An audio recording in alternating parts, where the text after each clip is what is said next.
Muar Taman பாகு ஜெயாவில் உள்ள ஒரு வீட்டில் நேற்று இரவு சமையல் எரிவாயு வெடித்ததில் துப்புரவு தொழிலாளி ஒருவர் உடல் முழுவதும் தீக்காயங்களுக்கு உள்ளானார்.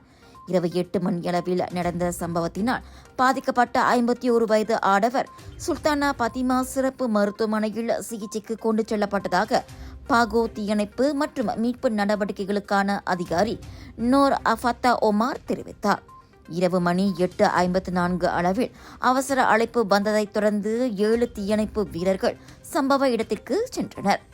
பாதிக்கப்பட்ட நபரின் உடலில் 30 விழுக்காடு தீக்காயங்கள் ஏற்பட்டதாக கூறப்பட்டுள்ளது. இச்சம்பவத்திற்கான காரணம் குறித்து விசாரணை மேற்கொள்ளப்பட்டு வருகிறது.